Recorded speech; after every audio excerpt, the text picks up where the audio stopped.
I have no clue. I have no clue what to expect from the Vancouver Canucks. And hey, I started off with I have no clue, so people can use that as a soundbite for somewhere. I'm wearing a Johnny Canuck hat and a Johnny Canuck jersey. Apologies, I don't have a Johnny Canuck hat to match the jersey, but I haven't found a green and blue one yet. But someday I will. And this I got from Lids for anybody who wants to ask. And no, they don't have them anymore. And it's just kind of a fun hat to wear. And this is a fashion jersey. They never wore it in game, and it shows how I don't know that we want that to be the main logo. That aside, the Canucks, you're going to have a huge divergence of opinion on where the Canucks are going to finish. And I, as a fan, admit I want to see things keep going the way they were going this past year. They projected out to 93 points. They end up, of course, beating Minnesota in a play-in round. Then they beat the Blues, and then they pushed. Their goaltending pushed Vegas to 7. We can all agree on that, right? I mean, we can't agree on that. It's the internet. We should all agree on everything. 2017, 2018, 73 points. 2018, 2019, 81 points. And I had a feeling going into last year that they were a fringe team, that maybe they'd be the last team eliminated from the playoffs type, and I wanted to be wrong. Now this year, I want to be right, in that I think they should be 4th in the Canadian division, but the record against Canadian teams last year, miserable. So we'll have to get into that. Now, the sports forecaster has them 2nd in the Pacific. Of course, that's not where they're going to be. They're going to be in the Canadian division. And the Hockey News Power Ranking has them at 11th. Their exits, very, very noteworthy. Markstrom, who was a hero in the series against Minnesota and then in the series against St. Louis. He had the one game against Minnesota where he didn't necessarily look great. And I thought people jumped on him a little bit too hard then. And then he proved me right the next game, which was good. Tanev, huge heart and soul guy off the blue line. And you can argue about his injuries, but man, that guy will block shots with his face, even though he's already lost all his teeth. And at that point, you're basically destroying your tongue, aren't you? Or you're destroying your jaw and maybe just the back of your head, because there's just nothing. Anyways. Tanev was a warrior, and he'll be greatly missed, and I think Calgary's going to like him, and Josh Levo also going to Calgary. So I put the 3 Calgary guys first, because why not? Levo, of course, didn't play after taking that hit in that game against Vegas, which I was at. It was an ugly-looking hit. Nothing happened. All right. Tyler Toffoli did not play that long in Vancouver, but you could see what Vancouver was thinking. And this has been the rumor since his acquisition. Okay, we'll get Toffoli, we'll keep him, and then we can move Besser. And there have been certainly trade rumors about Brock Besser for a while. And it has to be something that bothers Brock on some level. So hopefully those go away, but I don't think they're going to. Troy Stetcher, of course, goes to Detroit. Toffoli's gone to Montreal. Again, Toffoli didn't stay that long in Vancouver, but it shows that if there was a plan to keep Toffoli and maybe move Besser, it didn't work out. Stetcher, it didn't sound like there was a great effort made to keep Stetcher, and maybe that's a sign that they have faith in the guys coming up from the AHL, which has been the rumor. But again, is Benning going to say, I don't believe in any of those guys. Those guys are all losers. He's not going to say that publicly. Fantenberg, of course, good depth defenseman, ended up being a pretty decent fill-in. It's too bad he's gone, but again, they're looking for guys to come out from the AHL. And Louis Domingue, who I think he makes a mean apple pie. I want to say that's what he said on Twitter. And he's gone to Calgary too, right? So yeah, just keep taking him, Calgary. Why don't you take back Fantenberg? He was from the Flames, right? So yeah, it is hard not to notice that Vancouver loses a lot of guys. But in terms of core pieces of that playoff run, they've lost Markstrom, Tanev, and Stetcher. Toffoli missed some of those games the Canucks were winning. So it's easy to overreact, see those names and go, man, they just screwed up. But there's reason to believe that maybe the damage won't be that bad.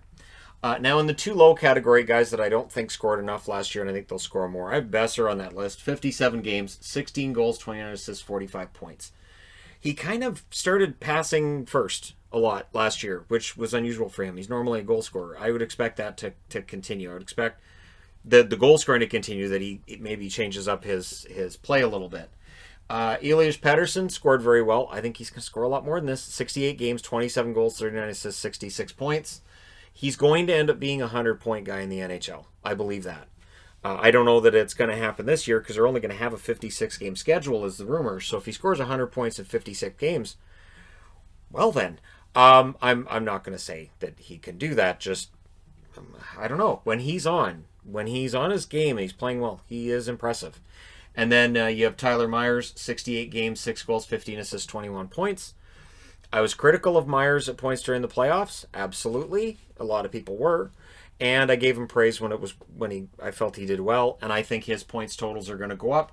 I think he's going to be a little more of a factor at the offensive end of the ice, and hopefully we're not talking about him taking penalties very much during the season. And during the regular season, he really wasn't bad for that. It's just that first couple of games against Minnesota, man. The rookie to watch, I went with Brogan Rafferty just because of the holes on the blue line, and you got to think Ulevy might jump in there. Maybe Rafferty jumps in there. Maybe Ulevy's the rookie to watch, and maybe it's Höglander. I don't think there's room for Höglander in the top 6, and I think that's ideally where you want him to play. So maybe he ends up in the AHL. Maybe he ends up in the NHL. I don't have an idea on that. I know that the Canucks will give him a chance. One thing I will credit the Canucks with is that if a guy forces a veteran out of a roster spot, they make it stick. They did it with Gagne. They've done it with Eriksson as well, where Eriksson's been in the booth, basically not playing on the ice.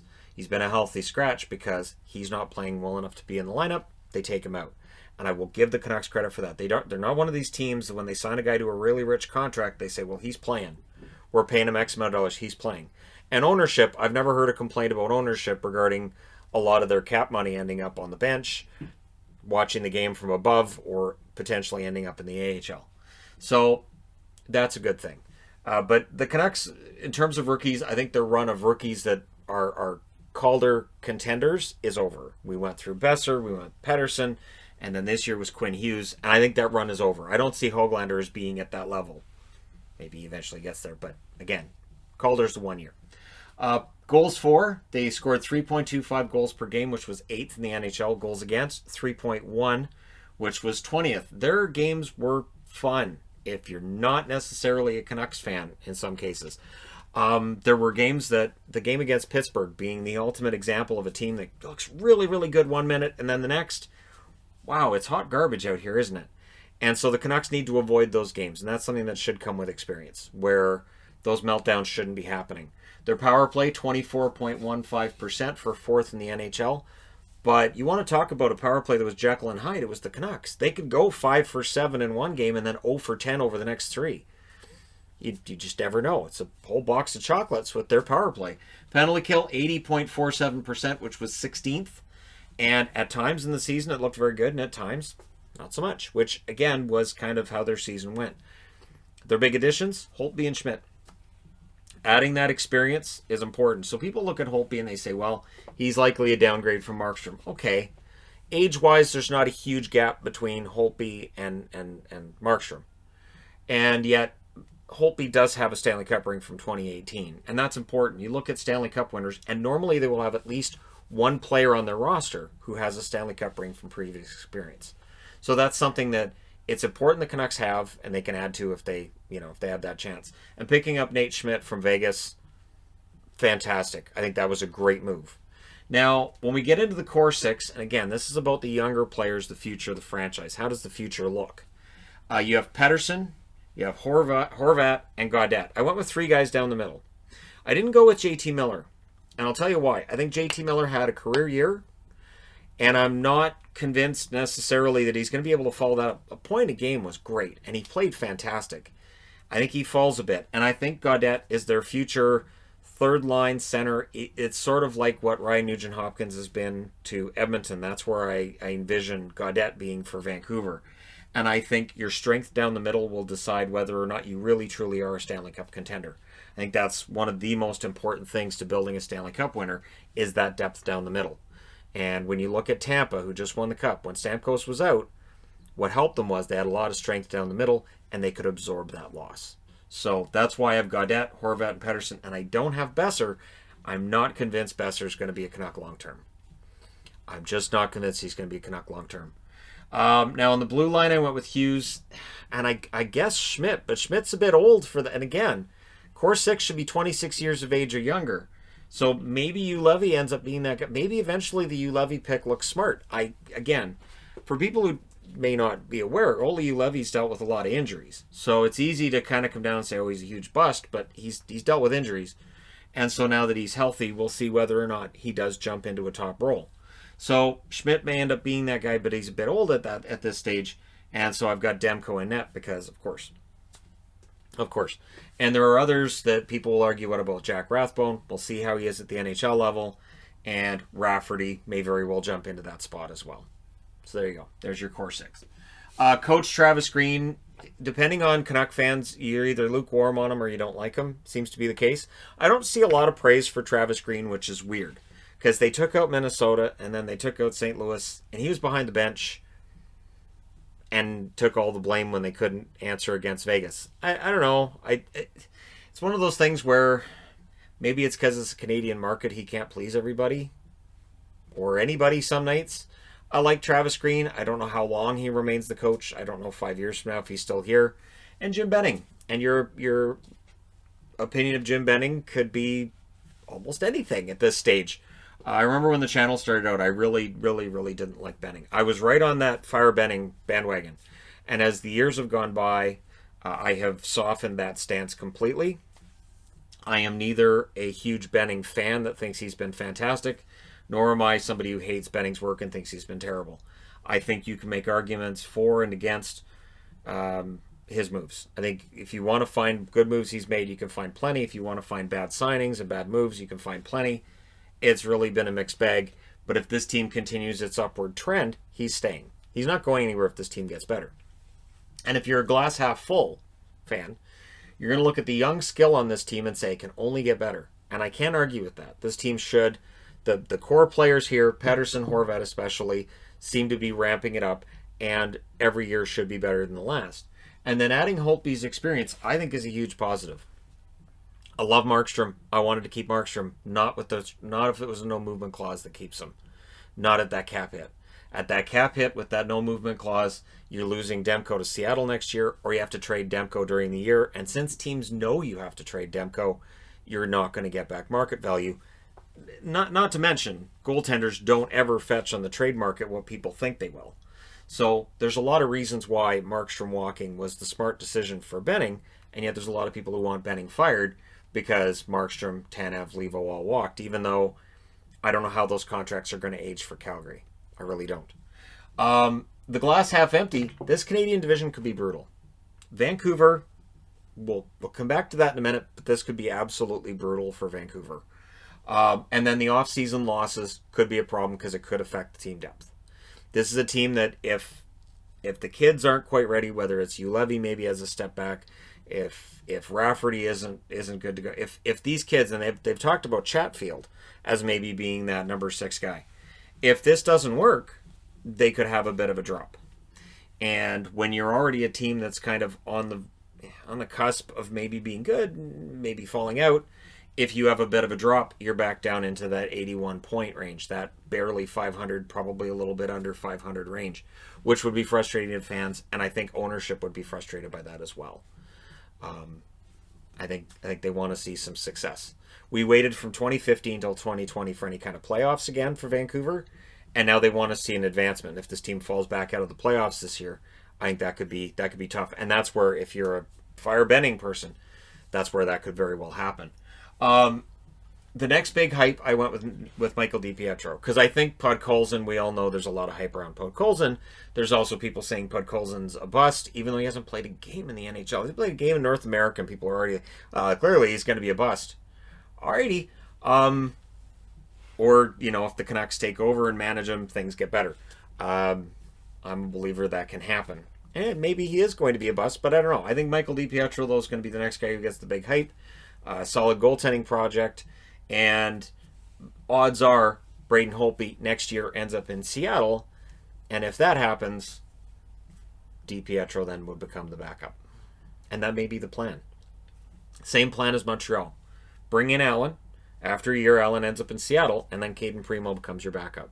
So you may end up in a situation where Dipietro's the backup in Vancouver next year. And if he's not going to be ready to be the backup next year, why not? He's already putting up decent numbers in the American Hockey League. Why not? Have 2 young goaltenders, go from there. I think it's going to work out for the Rangers. Could work out for Vancouver too. And I would think, I'm just thinking back, I can't remember a time when the Canucks have had two young goaltenders, maybe, Kirk McLean and Troy Gamble? That's when they've had two young goaltenders. And McLean, of course, they got from New Jersey. They didn't draft and cultivate that prospect. This would be the first time I can think where to be two homegrown young goaltenders for Vancouver. That's a win. Now, their month-by-month records showed how Jekyll and Hyde things were. They were 8-3-1 in October, 5-7-3 in November, 8-5 in December, 8-3 in January, 5-6-2 in February, and then in March 2-3. Now, when they fell off in February and March, that was when Markstrom got hurt, and the defense started to kind of erode, and there were too many shots being allowed, which some nights Markstrom was bailing them out, but Demko wasn't able to do that. Demko's numbers were notably lower than Markstrom's. But after Demko's playoff, there's no reason to think Demko can't have a really solid season. But here's the thing. Against Canadian teams, they were 1-2 against Calgary. They were 2-2 against Edmonton. 1-1 against Montreal. 1-1 against Ottawa. They were 0-2 against Toronto and 0-2 against the Winnipeg Jets. Meaning that against their potential divisional foes here, they were 5-10 last year. So Vancouver needs to find a way to beat Canadian teams regularly, or this is a problem. Keep in mind, they're 1-1 against Ottawa, and that loss against Ottawa, that was a tough one as a Canuck fan to watch, because it just, Bobby Ryan had the hat trick and everything was great for Bobby Ryan, but as a Canuck fan, I was alarmed at how poorly they played that night. And couldn't beat Toronto, couldn't beat Winnipeg, and if you're going to be playing these teams, say, 8-9 times this year, if you're not able to beat them, you're not going to be in the playoffs. So it's potentially going to be a very interesting season for Vancouver. I believe they can finish fourth, but when you look at the record against other divisional opponents, this could be ugly. It's going to be fun either way. Because again, with fans in this market, half the time they're melting down, the other half they're winning the cup. So, and I know that's true of other markets as well. But let me know what you guys think. How do you think Vancouver's going to finish? And whether they're better, they're worse, or where they're at. Don't forget to hit like and subscribe if you're browsing your way through. You just happened upon this video. Thank you guys so much for watching, for all your support. I will talk to you again soon.